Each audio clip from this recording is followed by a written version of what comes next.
Good morning, everybody. Good morning. Good morning. Well, let's see here. Let's get things going on.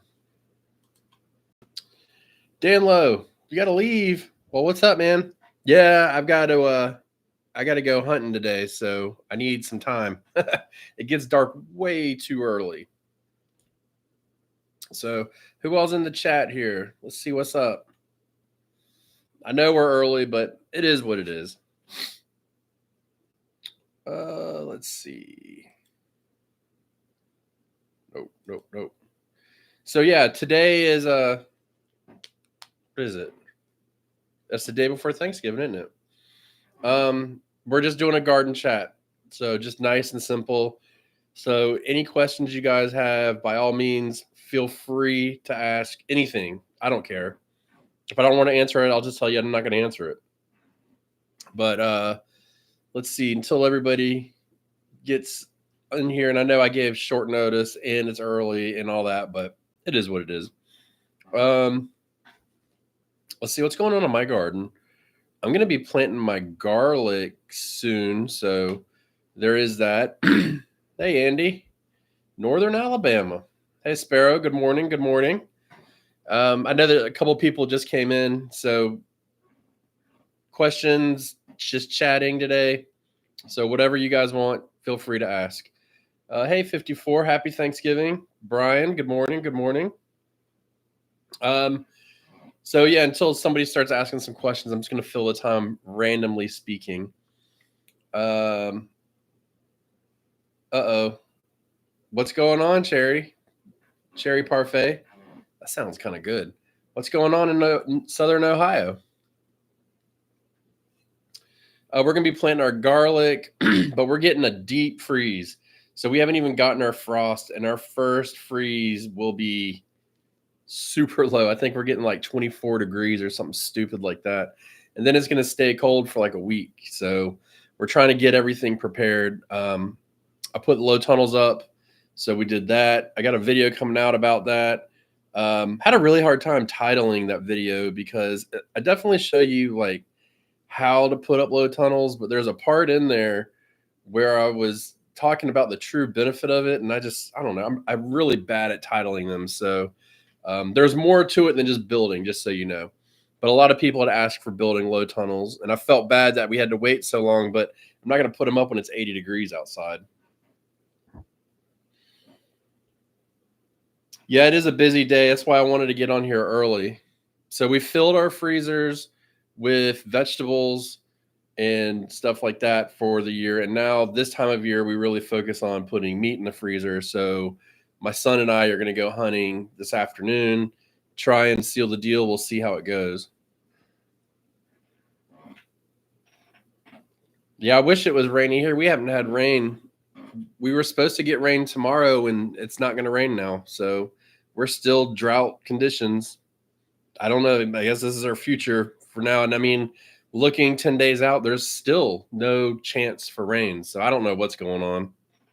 It's super frustrating, that's for sure. So let me put a poll up.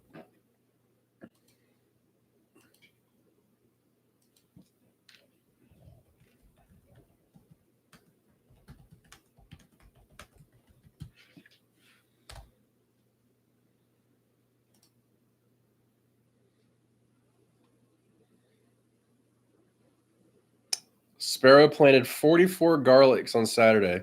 Brian, we're going to go for deer. So I got a deer last week, and we really need about 3 for the year. So hopefully we can get one. And this is coming into a slow period for me. There's not a lot going into the garden. We're just kind of maintaining it. The podcast kind of winds down. The videos still keep going, but I mean, I got seed starts next week almost. So, we start seeds for next year starting next week. So it doesn't stop.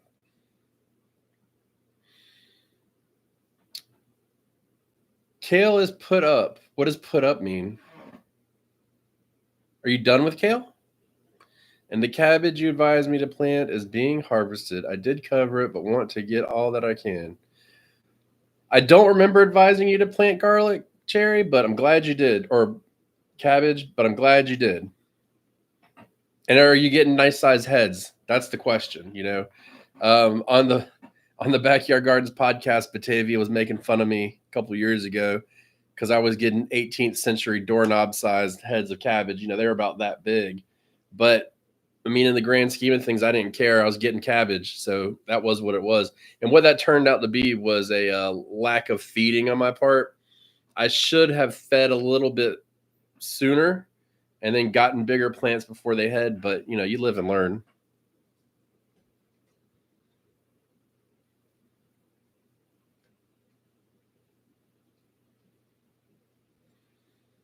So let's see what this poll's got going on here.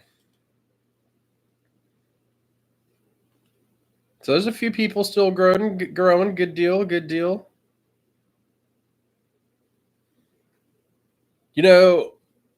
Let me ask you guys a question, and feel free to answer. What is your opinion about greens getting sweeter when the frost kisses them? What do you guys think? Or you ladies and gentlemen, excuse me.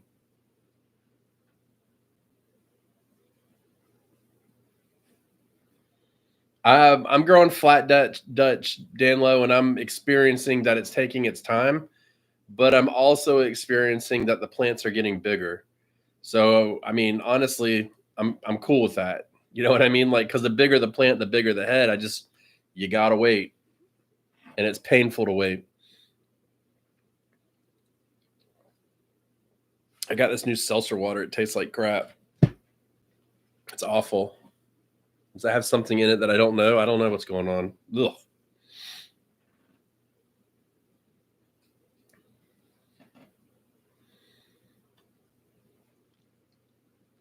I didn't plant fall carrots this year. Last year I planted fall carrots, and then in the same bed I planted spring carrots, and my spring carrots caught up and grew faster than my fall carrots. So I just said, what's the point? I didn't want to babysit them. So we're just going to do spring carrots and call it a day.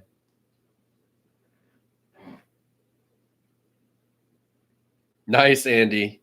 What's a tobacco pepper taste like? I hope it doesn't taste like a burnt cigarette. That's the first thing I think about. That'd be awful. So, Brian, you think it's sweeter?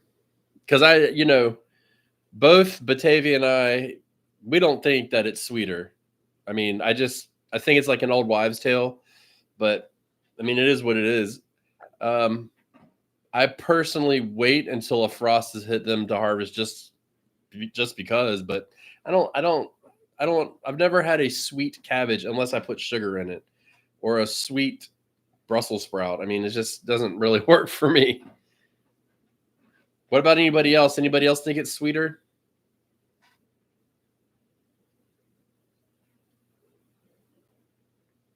We could ask the doctor. Let me ask the doctor real quick.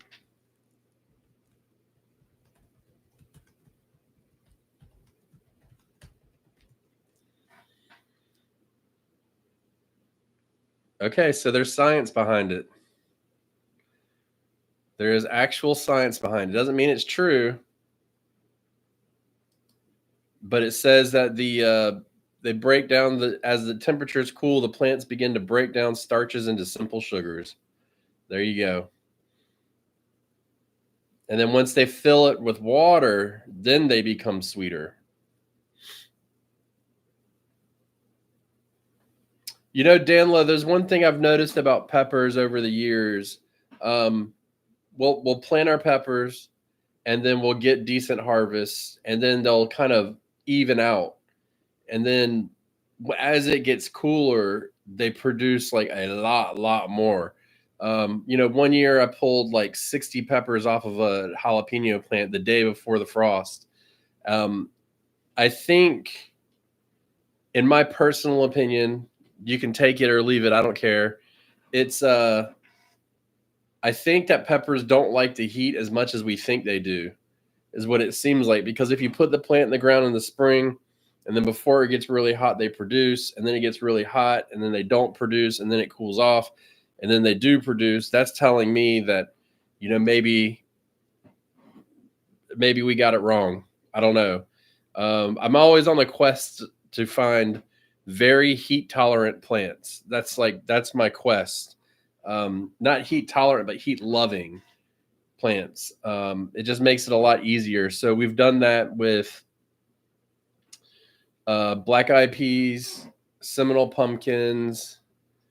What else is it that just really does well in the heat? Actually, believe it or not, husk tomatoes or ground cherries. If you've never grown those, highly, highly suggest it. They do really good all summer too. Um, and actually, corn does pretty good in the heat too. But I'm not finding like a whole lot, so I didn't keep trying different vegetables and stuff like that. Hey Jay, you joined us.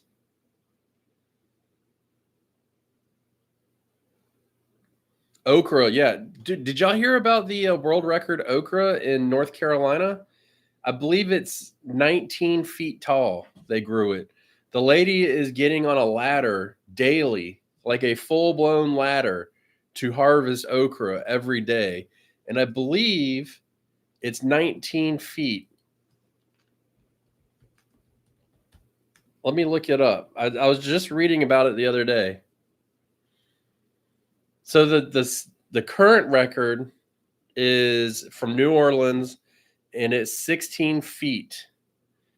But this young lady is 19 feet tall. I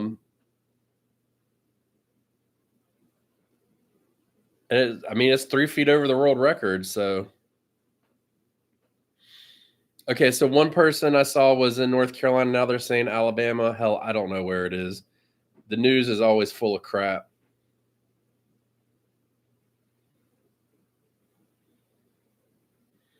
I've never grown pepperoncinis, Danlo. I'd like to one day.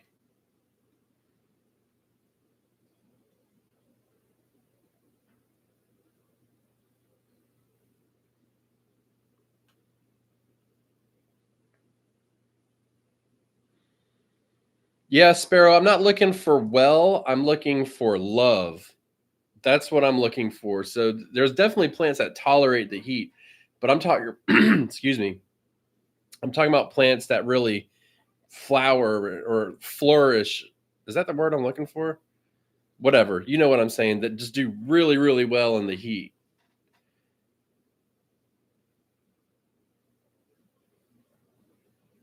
Hey, Algeri, is that right? Thanks for stopping by. Yeah, Cherry, if you haven't grown okra, you definitely should. It's a high, high, high producer. You don't need a whole lot of plants. You just gotta pull them quick. That's the thing. And I mean, you'll put a seed in the ground, and I've at the end of the year cut with a trunk that big. So they definitely Algier. Okay, sorry, but they definitely get thick, and then they just keep producing all summer, and they love the heat too.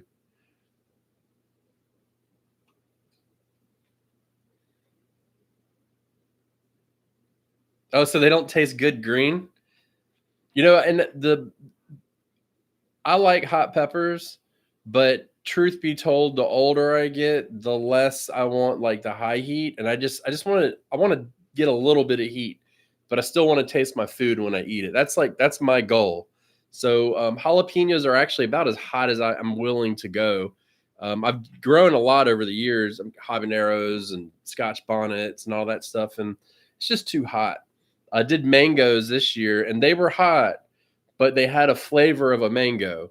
I highly recommend those. Very, very, very productive, almost too productive. So we're going to do a couple of those next year, but they had a nice flavor to them. So that's what I'm looking for.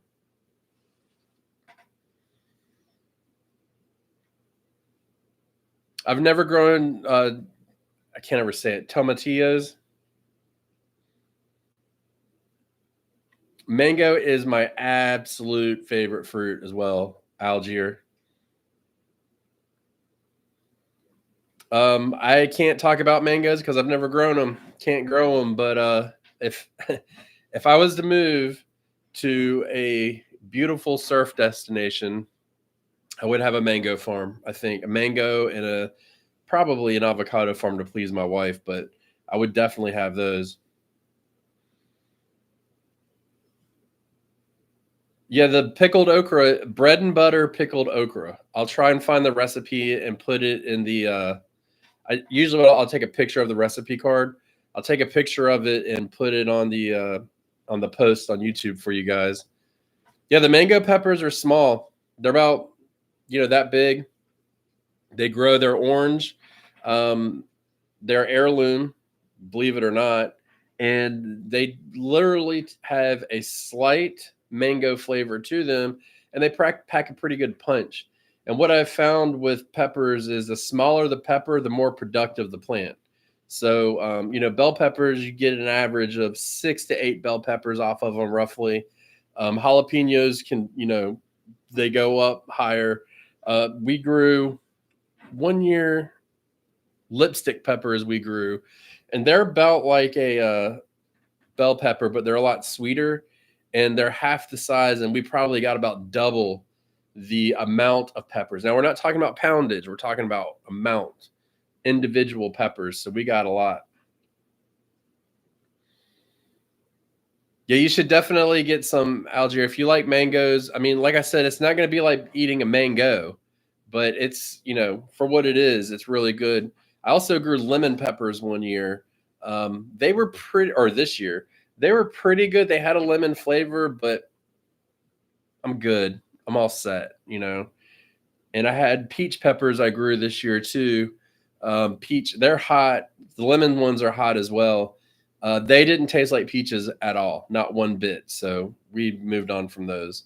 That was a crap name. I bought the seeds from a crap company, but that was a different story.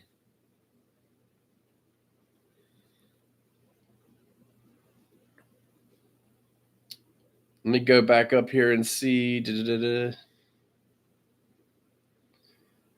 We've got that spineless okra seeds in our seed shop. So we just packaged those last night. So we've got those, and those are some of my favorites. Not did I say I said okra, right? Whatever. Yeah, Algier, they're a little hot. So they're not too hot, but they're a little hot.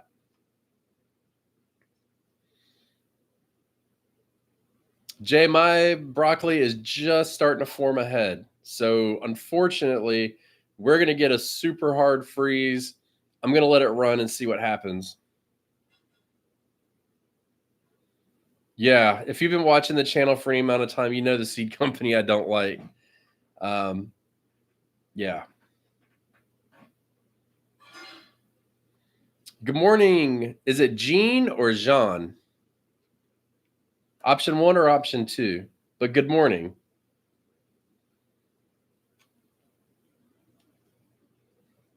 So, what's the hottest pepper you guys have grown? Algier, I don't really recommend any certain seed company. Um, I order from Johnny's. I order from Southern Seed Exposure. We sell seeds through our podcast, so I grow those. Um, the biggest thing with seed companies that we need to realize is okay, Gene. Um, all seed companies only order from like a handful of seed producers in the world. So it's not like they have individual places where they harvest their seeds. Typically speaking, they come from, you know, 10, 15 different places. So a lot of times it's just wherever you get. It's the marketing practices and how they try to educate the gardener about their seeds that steers me away from certain seed companies. And the more that I see and the deeper I get into this industry, the more I steer clear of, unfortunately. But there's still quite a few you can get from. Yeah, habaneros are hot, and they produce a lot. We grew them one year, and I'll never grow them again because I didn't know what to do with them. I couldn't give them away. Nobody wanted them. It was kind of rough. So we just moved on. Hey, Connie.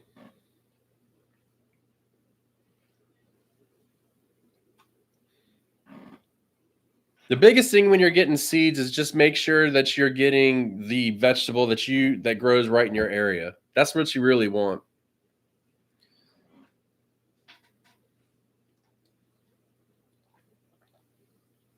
Oh God, it's like poison. Yeah, one plant's crazy. So we went when uh, when I worked for when I was a biologist and I was working in an office. A lady had habanero plant, and she had put the peppers in a, those mini sweet peppers that you get at the store that are in the plastic bag. She bought those and she put them in, left them on the table, and somebody came in and thought they were sweet, and she picked one up and just bit it, ate it whole, and she didn't eat like hot at all, and it just lit her up. It was terrible.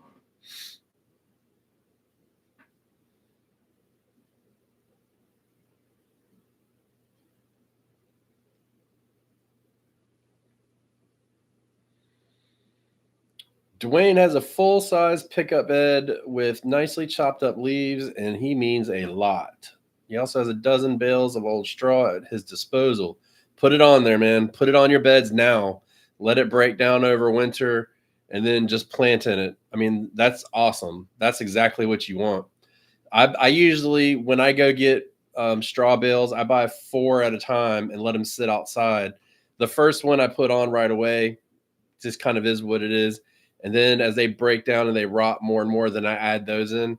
And the leaves are fire. So in the order of mulches and amendments, it's leaves, straw, and then I would say wood underneath that, just because it takes a year or so to get going up.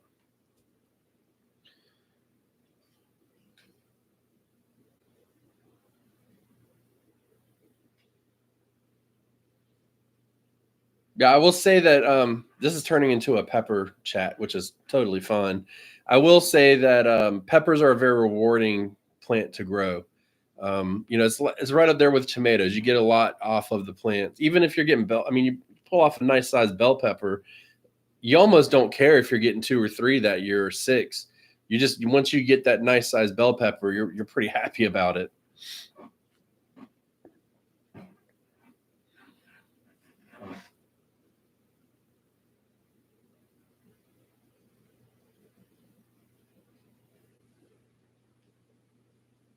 Big Jim and New Mex have had me learning. Who's hatching Big Jim?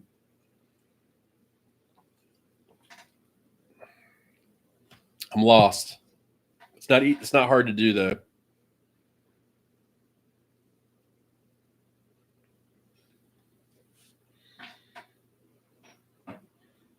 So I've got a conundrum. Oh, big pepper variety. So, and that's the other thing. You get some crazy names for some of these vegetables I can't keep up with. So I've got a conundrum. Let me get it here.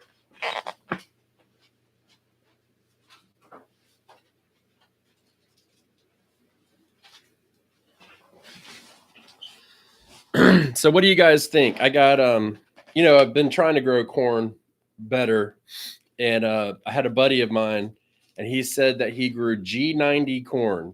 So I got some G90 corn, and then when we were doing our seed shop, I ended up getting some Silver King corn to sell, and I'm kind of torn on which one I should grow. What do you guys think? What would you do?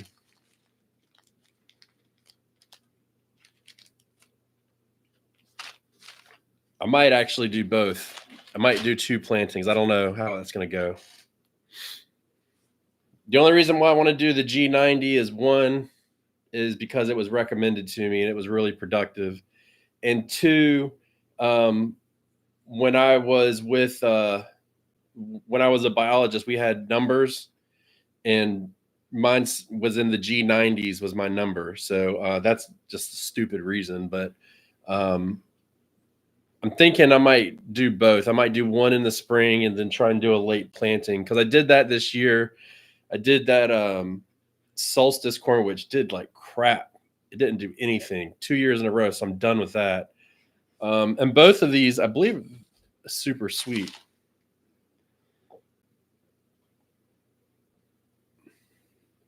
The Silver King's super sweet. I don't know what the G90 is.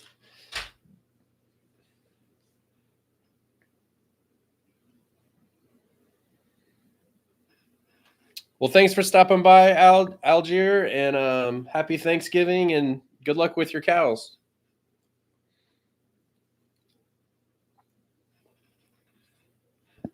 So, questions. Anybody's got questions? Usually takes about 20 minutes for people to warm up to start asking. So here we are, the 20-minute mark. I don't do the Three Sisters. We talked about it on the Backyard Gardens podcast one year, and the Three Sisters is squash, corn, and beans. And the idea is you grow the corn, the beans climb up the corn, and I can't remember what the squash did or how that fit into the equation. I'll get to you in a second, Andy. So I never did it because I have trellises. I don't grow enough. I don't have a big enough patch for corn to be intermingling stuff like that. So I just do it separate, and I'm not into that. I'm not into the stuff like that. I just plant a garden. You know what I mean? Um, Beans growing up corn stalks just be a nightmare, in my opinion. Andy, so overwintering peppers. I don't like overwintering vegetables at all. I enjoy the process of starting seeds and growing them to maturity. I like that. And then as far as overwintering goes, the biggest problem is you pull it out of the ground, you stick it in a pot, you bring it in somewhere, you keep it, you give it light, you give it water. If you don't know what you're doing, you can overwater it real easy. You can introduce pests from your garden into the rest of your growing space. And then, I mean, so what? You get peppers a little bit earlier the next year. I don't see the true benefit of it, and I'm just not into it at all. So I'm kind of the wrong person. It's one of those things like you'll ask 10 different gardeners and you'll get a different answer from each one, but you can find the answer you want. So if you really want to do it and you want somebody to tell you to do it, then I'll tell you, go ahead and do it. But I don't think it's worth it.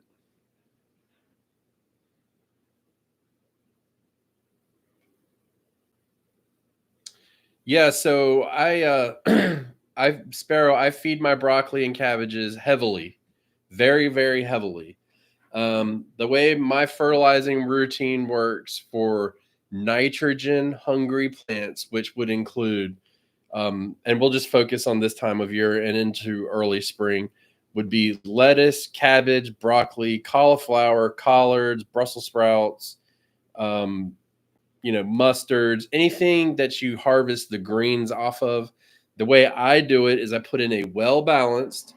So, well balanced means you want the three numbers to be as close to the same as possible. They don't have to necessarily be like 10, 10, 10, but you keep them pretty balanced at planting. So, I dig my furrow, I fertilize with that, I put my plant in. About 2 weeks later, I come back and then I hit them with some um, liquid nitrogen fertilizer. So anything that's higher in nitrogen. If you don't want to do that, you could put blood meal in. The difference is blood meal has to break down, where the liquid fertilizers will feed it right away. And then I feed it for that at the 2 week mark. And then I come back about 2 weeks to a month later, and I'll give it another dose of that, but I'll also give it another dose of the granular fertilizer.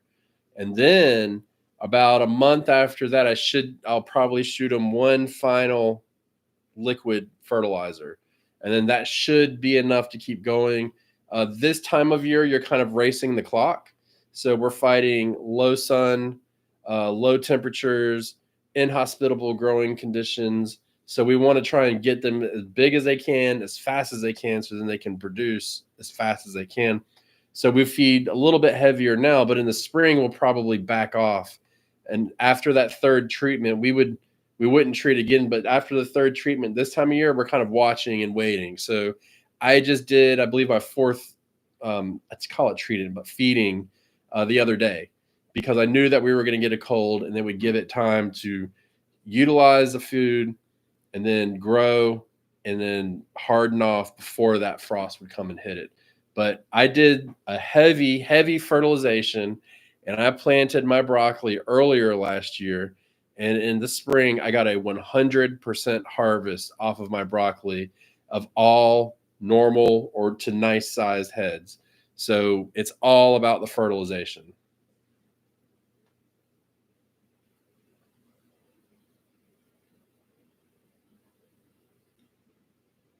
Favorite brands of fertilizer?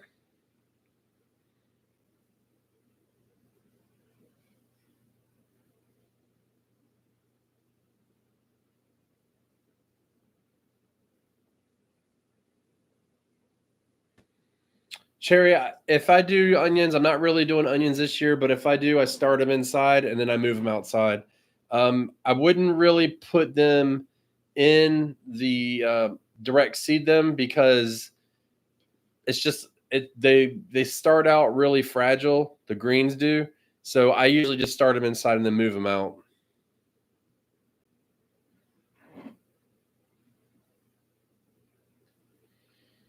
If you have root knot nematodes, Gene, what you want to do is plant a spicy mustard there. That will help to deter them, and then just rotate your crops, rotate anything that's susceptible to root knot nematodes. But this time of year is all about the mustard greens. So even turnips can help with that. And that's why you'll see people just broadcast seeding them. Usually what it is you plant them there, and then the next year you'll put your tomatoes in that spot, and then you just kind of rotate down. So we do that. That's how we manage it. Otherwise, and really, crop rotation is everything, especially in a small garden, because everything is magnified in a small raised bed or something like that. Sparrow for favorite brands of fertilizer. So typically, this is a kind of a difficult question for me. I've been a 100% organic fertilizing individual, and we utilize all kinds of brands. I think what I use now is I think I just simply use Ipsoma because it's available. I'm not really picky. The only thing I'm picky about is the consistency of the fertilizer. So I can't use anything that's like a cake or a pellet or something like that, because animals would get in my garden and eat. So we've gone back to granular fertilizers. That's what we focus on. And I don't really focus on the brand as much as the numbers. That's what I'm really concerned about. And this year we're switching it up to where I'm going to do a combination of organic and synthetic. I want to give that a shot. I want to use the organic to feed the soil and the synthetic to feed the plants, because ultimately the plants don't care. That food is food to them. They don't care. But because we've used, as far as our liquid fertilizer for so many years, fish fertilizer, and all we've had is issues with raccoons getting into the garden. I mean, terrible. So, and I can't get rid of them fast enough. So once we switched away from, and I did find an organic granular fertilizer, no, an organic liquid soluble fertilizer, but that was like one choice, and I don't like being limited to one choice.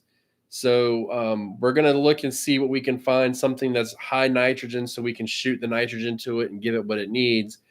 But I know a lot of people are worried about synthetics and high salts, but at the same time, like if you're on a healthy fertilizing regimen, and we're not nuking our soil, we're replenishing our soil, we're giving it the organic fertilizer that it needs in order to feed the soil, the microbiology in it, and then we supplement, keyword supplement, with the synthetic fertilizer. It shouldn't, it I'm thinking it's going to be a pretty good recipe.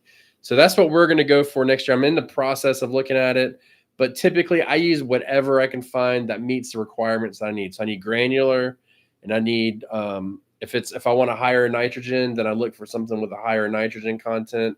I typically want low phosphates because my soil is high in phosphorus. So we try to get that number lower. We're not going to eliminate it, but we can get it lower. And then we try, if it's something like potatoes and we need potassium, something that grows roots, and we'll focus on that for that bed. And we can do something like that. But usually those are like powders and stuff like that. So I know it's not exactly the answer you're looking for, but that's how I roll. So it works for me. And I'm cost driven too. Very, very cost driven. I don't care how good you say your fertilizer is. If you charge me double the price and the bag is fancier, I'm paying for the bag. Fertilizer is fertilizer is fertilizer in the grand scheme of things.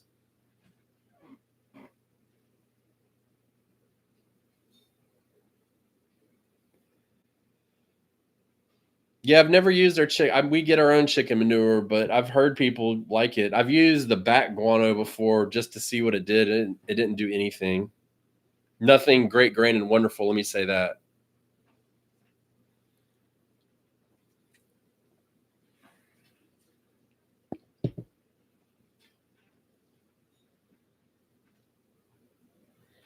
Yeah, chickens are super easy to take care of. So I don't talk about them on my channel much because every time I do a video about chickens, people don't watch it. So that tells me that that's not what this channel is about. But chickens are very, very easy. We basically, once you get them set up, all you got to do is feed them. But you got to protect them. I see you're talking about predators. Just build a pen, make sure it's all the sides. And then what we do for it is we will take chicken wire, and you go up about 8 inches on the pen, and you will attach it there. And then you'll make an apron going out into the ground about a foot farther out. And so what happens is as the raccoons and foxes and stuff come up, they dig right up next to the pen, but the chicken wire is behind them so they can't get in. So once we did that, we lost a chicken recently, but it was stupid. It was sitting with its head next to the fence, and the raccoon came and pulled its head out. I can't fix stupid. That's not my job. So we just eliminated that one from the gene pool. But other than that, we haven't lost a chicken in a year. And before we did that change, we had lost 8 chickens in one night. So we eliminated that completely.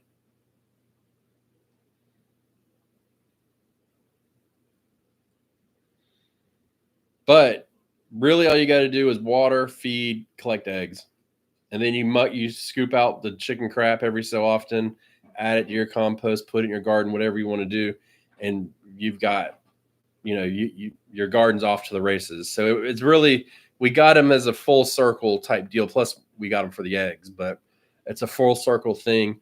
And my wife is talking about wanting to get meat chickens this year. I don't mind hunting animals, but I can't kill something that I've raised, so that's on her.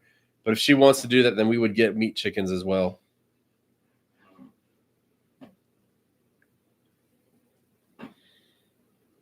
Anything else?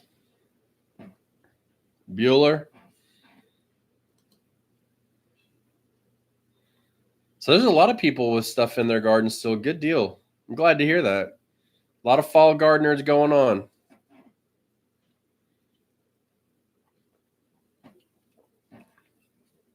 Anybody still fighting to save a tomato?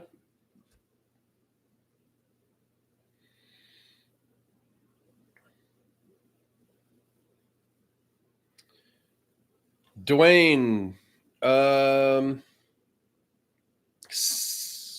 me check. Hold on. Hold that thought, buddy. Hold that thought. I've got another computer here I'm looking at. Well, it's got to think. Hey, Jeff.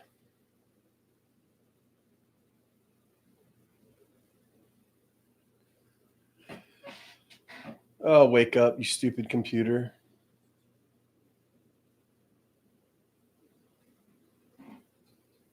Yeah, tomorrow's video will be about that, Dwayne. So check that one out. So what we do, Cherry, is we have a portable coop that we got. I think it's actually on my Amazon list down below. And we put it over our gardens at the end of the season when the done, and the chickens will go through and they'll eat all the crap out of it. And then we kind of will recultivate it. And so we'll move them around. We'll give them a couple days in each one, let them eat it up, and then go to town. Works out really well. Jeff, I'm sorry you're not feeling well, man. A lot of people sick. Good. I'm glad you guys are getting rid of your tomatoes, not holding on to them.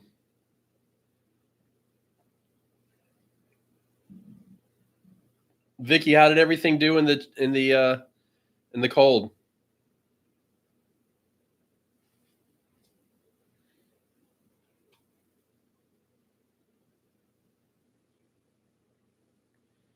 Yeah, Dwayne, if you cover your stuff right now, just mulch your garden with it. It'll definitely help with the cold coming.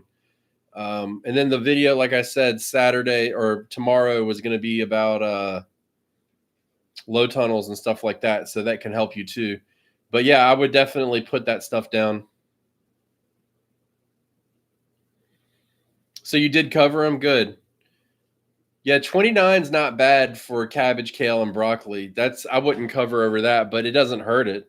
We're gonna get 25 and we're gonna put up a couple low tunnels, or we've put them up. I haven't put the covers out yet. And then 25 is starting to cut it close. So I may throw something over some of the other stuff. I don't know what I want to do yet. I'll decide last minute probably. The only reason why I would cover them is so that they don't slow down. That's why I would cover them.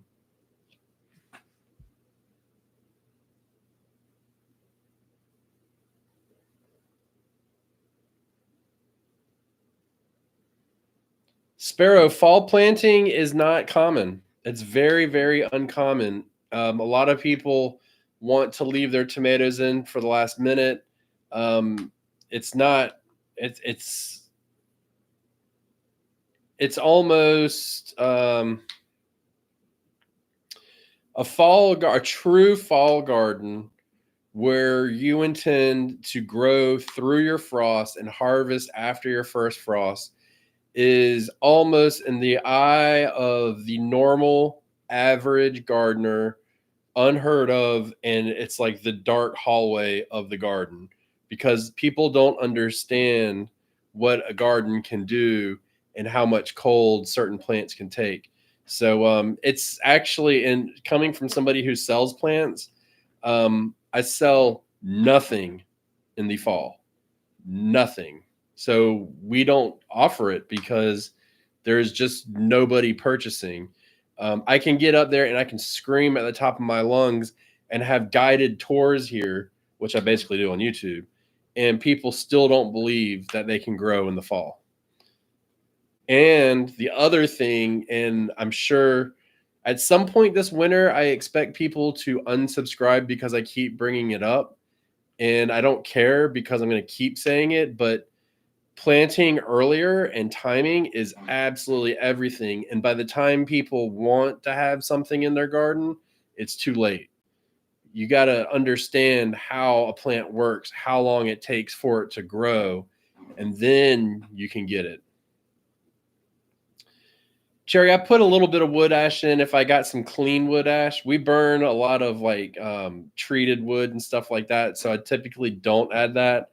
But if I had good clean wood, I would sprinkle a little bit in, but not too much.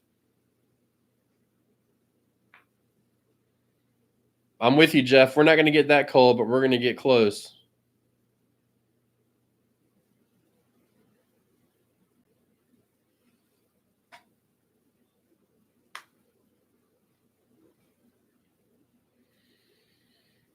Yeah, season extension. So we had a discussion on the Backyard Gardens podcast one day. If you haven't listened to it, check it out. Available everywhere. Cheap plug. We had a discussion about what was considered season extension. And we were kind of joking on the air, like we need to figure it out. But after we stopped recording, we sat down and we really discussed it. And season extension, does it require a low tunnel, a high tunnel, a frost blanket? And we finally came up with the answer of no, it absolutely doesn't. Season extension, in our definition, is nothing more than growing outside of your first and last frost date. So if you put a broccoli in the ground before your last frost date, you're practicing season extension by design of the plant. So that's kind of how we look at it. But yeah, doing season extension, and then the first time I did it, I was surprised how far into winter I could go. One, uncovered, and then two, just keeping it going as long as possible. But then I got even more surprised when I figured out, like, oh, I need to be planting even earlier. So then I started running out of time. And so that's what I'm trying to figure out, is how big should my fall garden really be? And what can I expect out of it? Because spring will always take precedence over fall because it's an easier time to grow.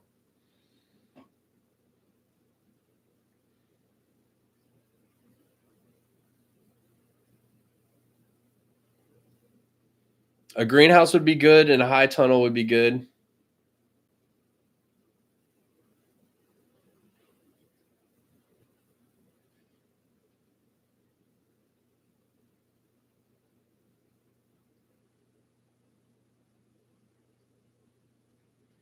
Yeah, so when I do, and I've actually got to send a couple out today, the seed starting charts for people, um, they are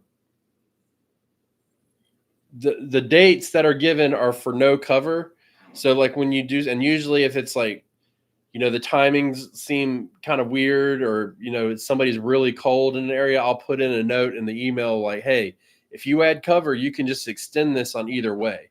But even still, you're going to be planting, like, most people will put out their cabbage and lettuce on the same day. They'll go to the store, they'll buy all that stuff, and you should absolutely never be doing that. You should never plant cabbage and lettuce on the same day, or cabbage and tomatoes on the same day. You should be doing your cabbage months before you do your. I don't care where you live. You can always plant something before your last frost date.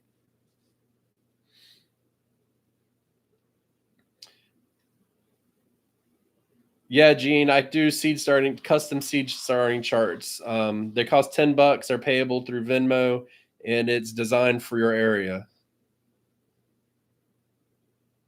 All I need is your zip code, Brian. That's it.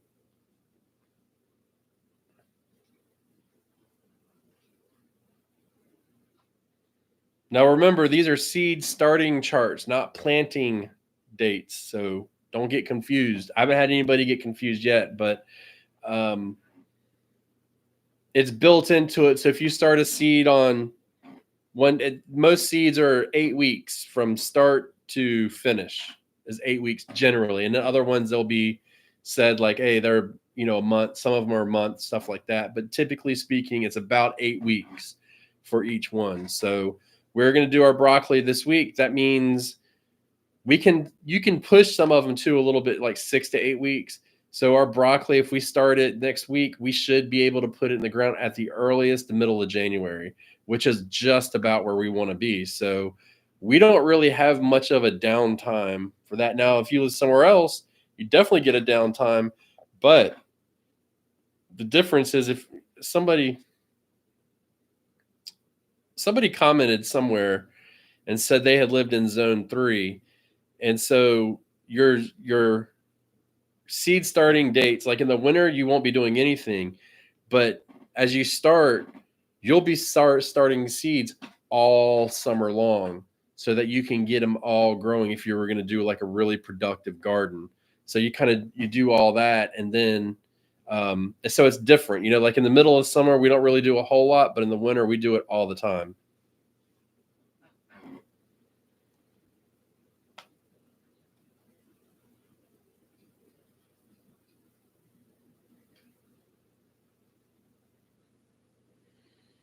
Yeah, so okay, Jay has carrots, parsnips, cabbage, bok choy, broccoli, and cauliflower. Jay's got it going on, man. I don't know if you know, but if you look at the comments, it's always, and he's an author, so you can tell. But I mean, his garden is just, him and Jeff.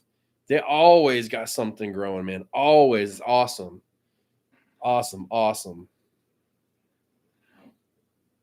And they're not close by each other either, so you know there's a lot of growing to be done. When I grew in New England, I lived in Massachusetts, and I would pull up my garden around January, which for up there, we would get our first frost October, beginning of October, maybe middle of October. So we were months past that, and we still had something. Now, I'm not saying it was a full blown jungle, but we had something in the garden to some extent.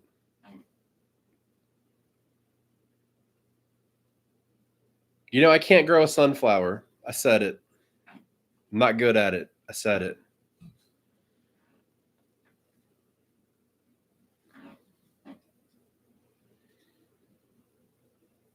So we'll start planting out for the regular garden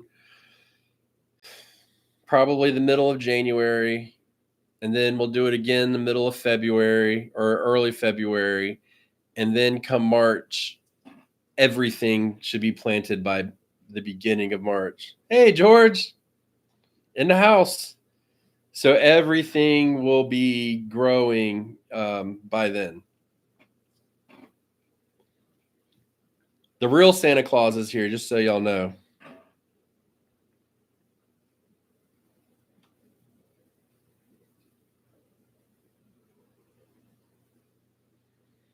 So now here's the question. Is anybody eating anything from their garden over Thanksgiving?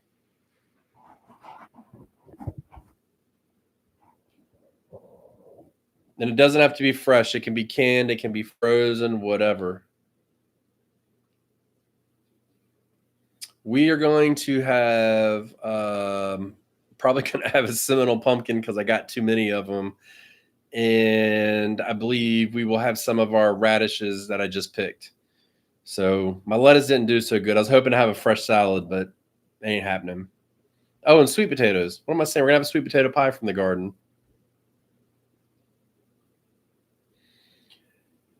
Well, you're at the right spot, George. I can help you with that.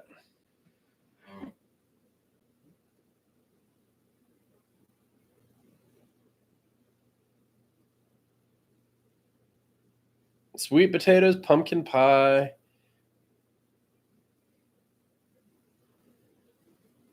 The reindeers are eating all your carrots, are they?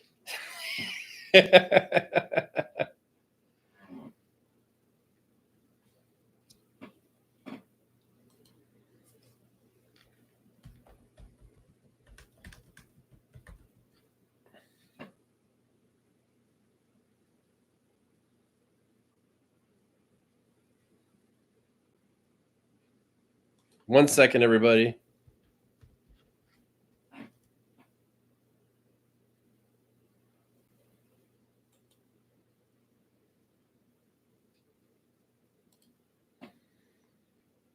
So I know y'all. I just said that Santa's here, but take this link in the chat. Go back and watch it. It's a documentary that I did about a local Santa Claus in our area, and perfect timing because the season started, right?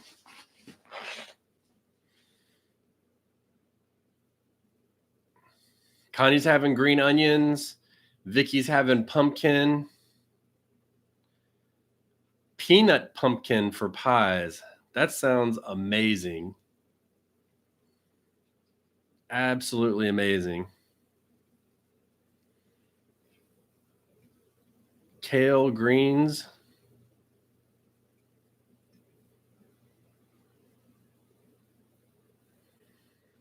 Yeah. You can have the deer feed you, though.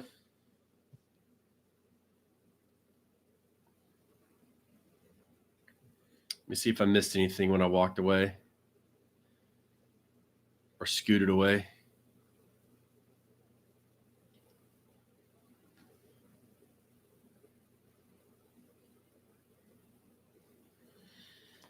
Yeah, so we weren't gonna do sweet potato pie, and then we learned that it only takes one decent sized sweet potato to make a pie, so we jumped in on that. I want to do sugar pumpkin so we can make our own sugar pie next year. We'll see how that works. Never grown leeks. I like them. I just never got around to it, and I've always forget.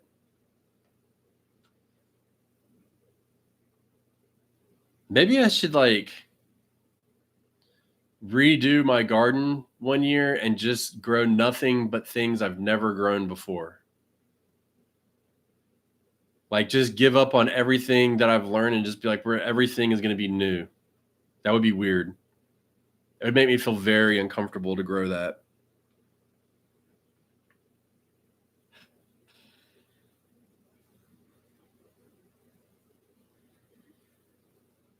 We would be having green bean casserole from our garden, but the mosaic virus took out our green beans. I grew peanuts one year, Sparrow. I got a couple. I screwed the pooch on it though. I didn't realize. Well, I watched a couple of videos and then I got down. All you guys are, you know, y'all go onto YouTube a lot. You ever been to the bottom of YouTube on a subject, like the absolute bottom, like you can't find anything else on it? I went and I got to the bottom about peanuts, and I ended up going to. I'll get to you in a second, Jeff. I ended up going to watching the Chinese farmers pulling up peanuts, and it's like they pulled up the peanut plant, and there was nothing but like probably 100 peanuts on the bottom. I'm like, oh, cool, that's what I'm going to do. So I grew them, and I expected them to grow that way. They don't grow that way. What they do is as they crawl on the ground, the nodes will dig into the ground and they will form peanuts. And so as I was pulling them up, I'm like, there's like 4 peanuts on the bottom of it. But then I'd pull this thing up and there's peanuts along the line. But the problem was they were growing out of my garden, so I kept cutting them because I didn't realize what was going on. So needless to say, I don't grow peanuts now. I just wanted to try it. I wasn't going to be able to get enough to even get a cup of peanut butter. Like even if I did a whole 4x8 bed, I wouldn't have enough. So I just kind of moved on from it. Why did I not grow onions? Because they come out of the garden at the wrong time. First of all, a bag of onions is really cheap. And the other thing is when I pulled them out of the garden, it's a really awkward time and it's hard to find something to put back in its place. So I decided I was going to take a break, recoup, and then next year jump back in. I'll do that a lot. I grow butternut squash every other year, typically because we get such big harvests. We get tired of eating them. So we'll do that. The Seminole pumpkin, my wife really likes them, so I'm going to keep growing them. But there are a few plants that we will just we'll grow every other year just to kind of spice it up. And then it also gives me a chance because, we're working with a limited space. So it'll give me a chance to do other things. Sparrow, where are you located? Because my black-eyed peas do fabulous, but they only start to produce towards the end of summer, and then it's constant all the way until the first frost. Yeah, we get so they love the heat, which is again one of those plants that I really wanted. We plant them early in the year and then they vine, and then we just once it starts the heat really kicks in, they start producing, and we let them dry right on the plant so that when we get them, I just collect them and then I put them away. And then usually about this time of year, I'll sit down and my son and I will shell them all, whatever you want to call it. And then we have dried beans. We grew those this year, but the spot I put them in didn't have enough light. And we had so much from the previous year that I wasn't really concerned about it. So that would be it every year, but we're just this year we took a break, but next year we'll jump back in on it.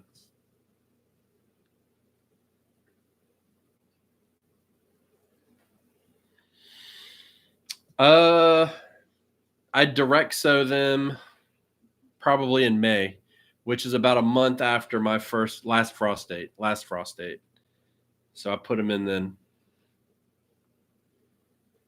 So, and in case you guys aren't aware, I'm starting to talk about it in the videos. We're doing a for the members of the channel. So, like I put multiple tiers on, but you can join for like $2 a month. We're gonna have a video chat session, so there will be no typing. There will be talking like face to face, and we're gonna do like an experimental group. So we'll be able to go in and we will talk about doing an experiment in our garden so we can get some real hard data about some of these things that we've heard about. I've got a couple ideas to present to the group.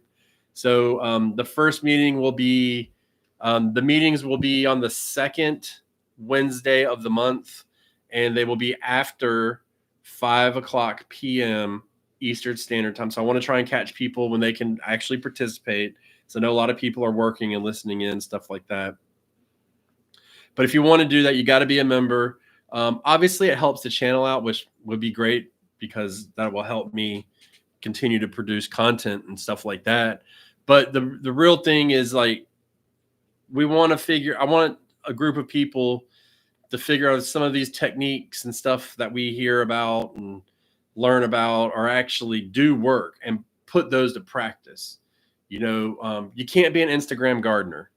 You can't be a YouTube gardener. You got to be a gardener. You got to put this stuff to action and you got to use it and you got to do it. So instead of just watching it and be like, I wonder if it works and all that, like we're going to put it to the test. And with enough of us, we can create something that would say like, yes, this works. No, this doesn't. And then move on to something else. So if you guys want to do that, please join us up. Like I said, all the tiers are up. So you can be a $2 tier. There is only reason I put more is because YouTube said put up to 6. I couldn't come up with 6. So you can be a $2 tier, $2 a month, and then it'll help and you can get in.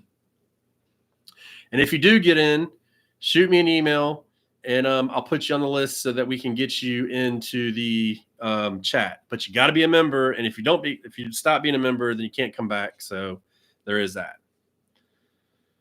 Yes, Brian, 5 or 10 acres would be too much. I don't want 5 or 10 acres. If you like acorn, squash, cherry, I don't know where you're located, try a Seminole pumpkin. And Jay, you should try a Seminole pumpkin too. I know it'd do really good in your area.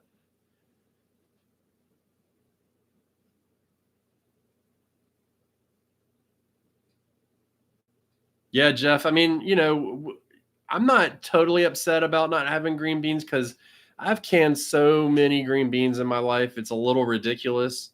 Same with cucumbers. We didn't have cucumbers this year. So it's just, well, next year we'll do it, but I'm, kind of, everybody's got their own flavor and cucumbers they're good, but they're not the best.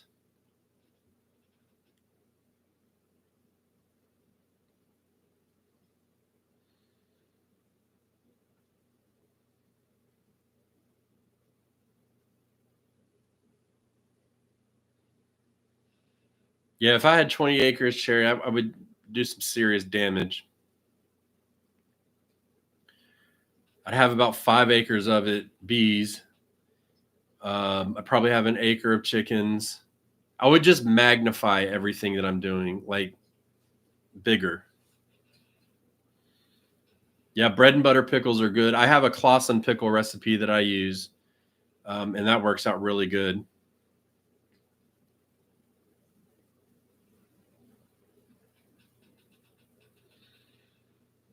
My turnips, Jay, when I was using my seeder, I had the wrong hole and they dumped all the seeds in. So I thinned and thinned and thinned and thinned and thinned, and then I didn't thin enough. So I think all I'm going to get is greens. And I don't really like turnip greens, but we're going to eat them anyways. We're not going to waste them. So it's going to be a year of learning how to eat turnip greens. There's worse things to eat though, like beets. And I don't care what you say, yellow beets are just as bad as red beets. All right. So what do you guys want to do for the next live? Next week should be the normal time, I believe. Let me double check. I should be in the clear. I got to build some stuff for the bees, but I think that's on Thursday. Yeah, that's on Thursday. So Wednesday, what do you guys want to talk about?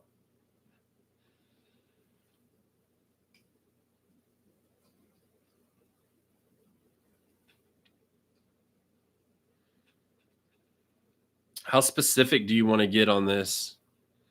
I mean, that's kind of where I'm going. I mean, dude, we can break down a vegetable at a time on here too.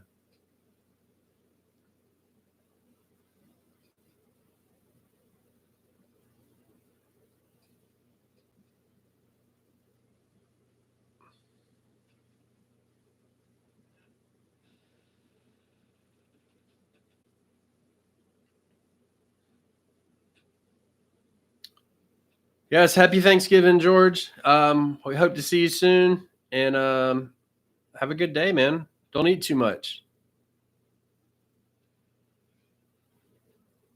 Okay. Yeah, let's do preparing for the next season.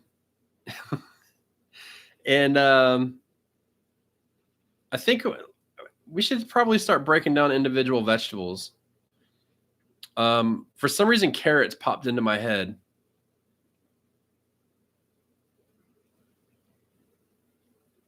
So I kind of want to talk about carrots on one of these because I love growing carrots. They're fun to grow. Well, yeah, they're fun to grow. What can I say? I'm a nerd. I'll put it in my phone. Amending beds. Live. So we'll talk about getting beds ready for spring. And really the getting it ready now. So now's the time.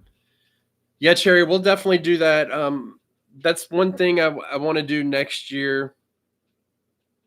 I think I'm going to try and build out playlists as I plant in the season for individual vegetables. So I don't know which ones I would do yet on video, but probably try to focus on like a handful of them and start building a playlist for them. We can do cabbages too. Yeah.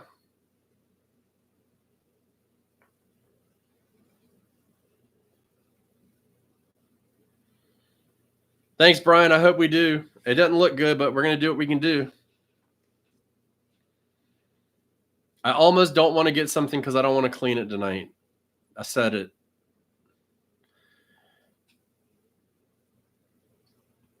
Yeah, so we'll do that. We'll start cabbages and then or carrots and then cabbages, and then we can just work our way down from there. And any other topic y'all want to sprinkle in on top. I know it's kind of a weird time. December gets really busy, and I'm going to go ahead and tell you now. The week of Christmas, we're not going to do a live, so.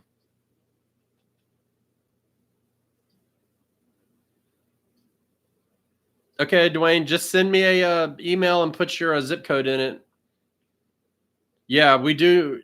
I mean, 54, we can talk weather, but it'll be just you and me in here. Nobody else will want to listen. This year, Jeff, I am not planning to eat too much for Thanksgiving. That's my goal. I'm trying to lose my championship belt. Right now, I got the heavyweight championship. I'm trying to go to middleweight. So I plan not to eat too much.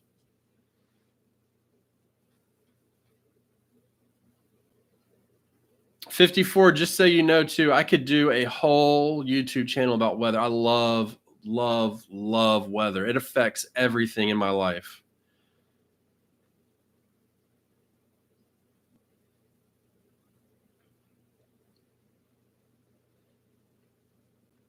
Touchstone beats. I'm going to grow beets this year. I'm going to grow beets. I said it. It's out there. I can't turn away from it now. I'll give it 1 row of beets. That's my limit. All right, everybody. Have a happy Thanksgiving. Don't eat too much. There's no need for all that business. Do something fun. And then we will go next week. We will do amending beds or getting beds ready for spring, which is basically amending. And then we will get into individual plants. Then we can kind of dance around that. Sandy Bottom Homestead at gmail.com. Okay, so we'll have 3 people in here talking about weather. I'm fine with that. I've done lives before. When I first started, there was 1 person. I did live with just myself, so I'm cool with whatever. But happy Thanksgiving, everybody. Y'all stay out of trouble. Enjoy your time. Be thankful for what you have. As right now, I'm thankful for all of you guys. I'm thankful for the people who are becoming members, and I'm thankful for my garden. It is a true blessing to be able to be as independent as we can be from our food system. And the fact that we are all together and we all have a common goal in producing food is something that I'm really thankful for. So thank you guys for being here, and just enjoy your day. And we'll get back to work next week. Y'all have a good one.